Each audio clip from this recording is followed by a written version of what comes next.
ACL surgery के बाद life कैसी रहती है दोस्तों?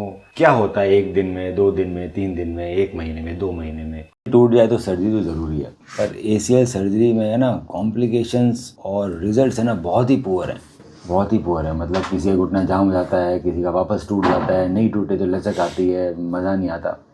लगभग 20 to 30% बेटा फेलियर रेट्स। हैमस्ट्रिंग टेंडन निकालते हैं 2 घुटने से, सो उसको डबल करके 4 फोल्ड कर दिया, ऊपर बटन आ गया, एक बड़ा छेद किया ऊपर, एक बड़ा छेद नीचे किया 7-8 mm का, फिर ग्राफ डाल दिया, ऊपर बटन चला गया, नीचे चला गया बायो स्क्रू, सर्जरी खत्म हो गई। ये सर्जरी तो खत्म हो गई।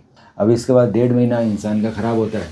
जैसे आपको पैर मोड़ने नहीं दिया, 1.5 महीना बेड पे रहे, ब्रेस लग गया, सो घुटना जाम हो सकता है।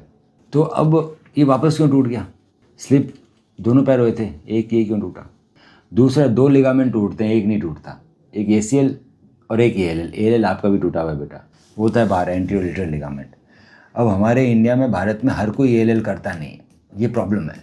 सो अगर मुझे बेटर सर्जरी करनी है तो हम क्या कर सकते हैं? सो बेटर सर्जरी करनी है तो हम क्या कर सकते हैं? तो मैं अब करूँगा all inside ACL reconstruction using quadriceps tendon, internal brace और एलईटी। सब चीज़ें करेंगे जो मैंने आपको सारी बताई, उन सब के सॉल्यूशन है। ये एक ही निकालेंगे, उसी घुटने से निकालेंगे जिसके आप में हम करेंगे सर्जरी। इसके जो बटन आते हैं उसका नाम फाइबरटेक टाइट्रोप है, अलग तरह के बटन आते हैं। और बटन आज के आते हैं एडजस्टेबल, ये दिख रहा है आपका एडजस्टेबल लॉक लगा हुआ है, छोटे होने वाले बटन है।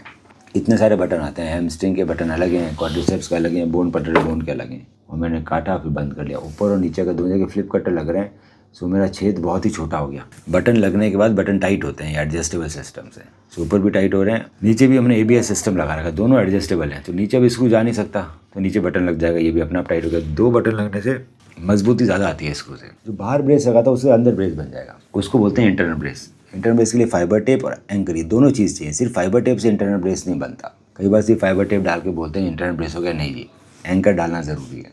अब इंटरनल ब्रेस लग गया और बटन बन गया, इसका मतलब है मैं बेंडिंग पहले दिन से कर सकता हूँ, मैं चल सकता हूँ, मैं पूरा वेट दे सकता हूँ। इसमें बेंडिंग तुरंत आएगी, तो मैं सर्जरी में बहुत बार बेंड कर लूँगा। मैं सर्जरी में लिगामेंट लंबा कर लूँगा, वापस टाइट कर लूँगा एडजस्टेबल डिवाइस से। अगर हम एसीएल सेक्शन में आएंगे तो लिखा हुआ 88% रिडक्शन मिलता है री injury and re rupture rate में, अगर इंटरनल ब्रेस लगा हुआ है। पैट्रिक स्मिथ की रिसर्च है, ये बड़ी जर्नल में आ रही है। इसके अलावा एक और लिगामेंट टूटा हुआ है एएलएल, वो नहीं किया तो घुटना घूम रहा था तो ज़्यादा ही घूम गया, वो करना ज़रूरी है, हर कोई करता है। Now we routinely combine this with ALL, internal brace for extra protection, जिसको बोलते हैं एलईटी। वो टेंसर फेशियल आटा से करते हैं हम। ये सब करेंगे। इसके बाद आता है रिहेबिलिटेशन, कि बिना रिहैब के तो फिर चीज़ें ठीक नहीं होगी, ये करना ज़रूरी है। तो फेल कम होने के लिए एलईटी भी करो, क्वाड्रिसेप्स टेंडन दो, इंटरनल ब्रेस दो, 3 चीज़ें देंगे तो फेल होगा ही नहीं सर।